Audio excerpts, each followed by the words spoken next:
అందరికీ మరణాత. మోషే సుఖోపవాసములలోని 39వ దినము.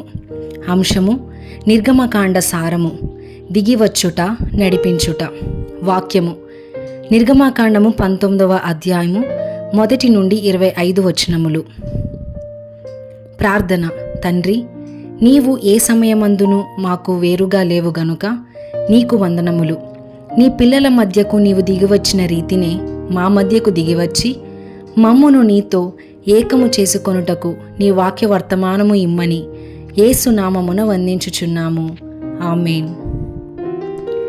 నిర్గమకాండము 19వ అధ్యాయము 5వ వచనము. ఇశ్రాయేలీయులు ఆయన స్వకీయ జనాంగము, వారే ఆయనకు యాజక రూపమైన రాజ్యము. మొదటి భాగము. ఇందు 2 భాగములు కలవు. 1 విమోచన, 2 దిగివచ్చుట. నిర్గమకాండము 15వ అధ్యాయము నుండి పై 2 అంశములలో ముఖ్యముగా దేవుడు దిగివచ్చుట అనేది చూస్తున్నాము. నిర్గమకాండములో తన ప్రజలు కష్టములో ఉన్నప్పుడు వారిని విడిపించుటకు ఆయన దిగివచ్చెను. ఏదేను తోటలో వారు దిగంబరులుగా ఉన్నప్పుడు వారికి వస్త్రములు ఇచ్చుటకు దిగివచ్చి ఉన్నారు.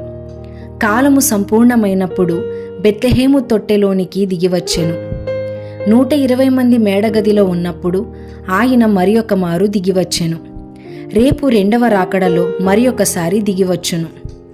1 ఏదేను దిగివచ్చుట, 2 ఇశ్రాయేలు దిగివచ్చుట, 3 బెత్లెహేము పుట్టుట, 4 120 మంది దిగివచ్చుట, 5 2వ రాకడ దిగివచ్చును, 6 7 చివర హర్మగెద్దోను యుద్ధము దిగివచ్చును, 7 చివర గోగు మాగోగు యుద్ధము.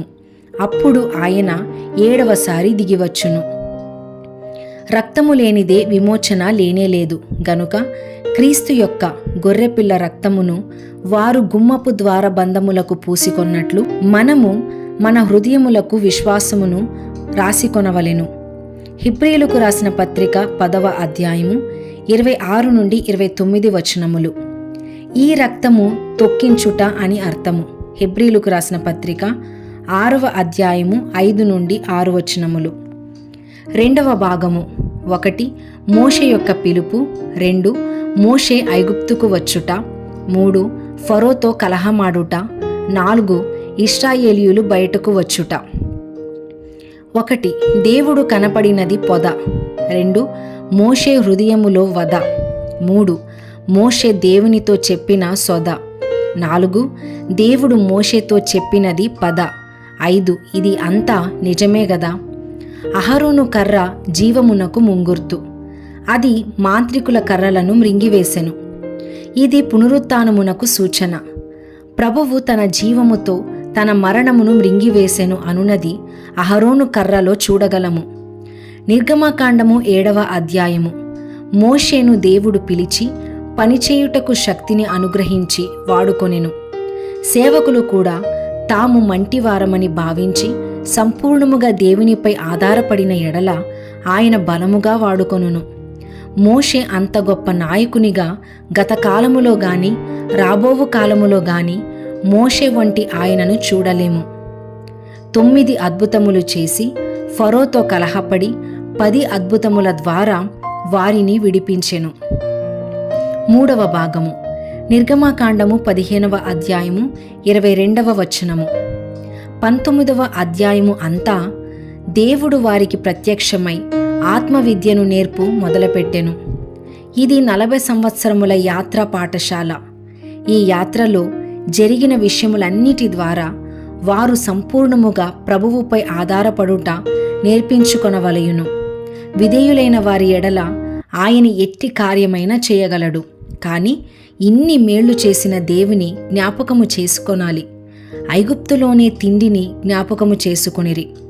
విశ్వాసులు కూడా ఇట్టి కృతార్థులయిందురా. మారా నుండి ఏలీము వరకు ప్రయాణము, మారాలో చేదు అనుభవించుట, తరువాత తీయని ఖర్జూరపు పండ్లు ఏలీము వరకు చేరుకొన్నారు. అలాగే విశ్వాసి యొక్క జీవితములో కష్టములు వచ్చును. తరువాత ఏలీము మధురము వంటి సమయము వచ్చును. తరువాత సీను అరణ్యము చేరుకున్నారు. ఇక్కడ మన్నా కురియుట ప్రారంభమాయెను.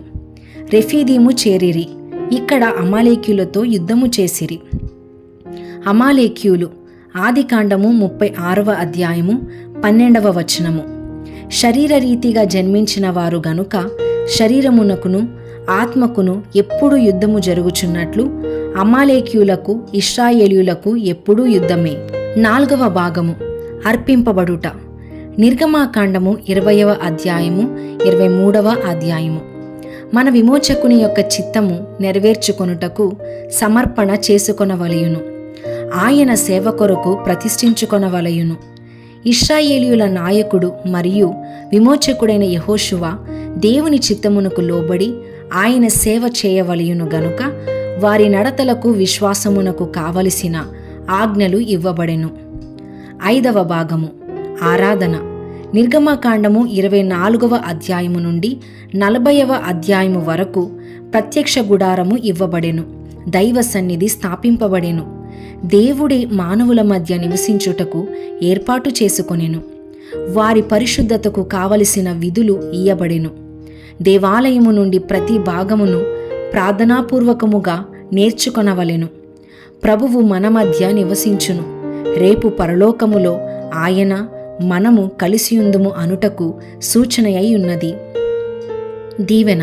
అలాగూ నేటి దిన ధ్యానము ద్వారా పెండ్లి కుమారునితో ఐక్యపరచబడి నిత్య సహవాసములో ఉండుటకు ఇక్కడే ఆయన మిమ్మును సిద్ధపరచునుగాక. ఆమేన్.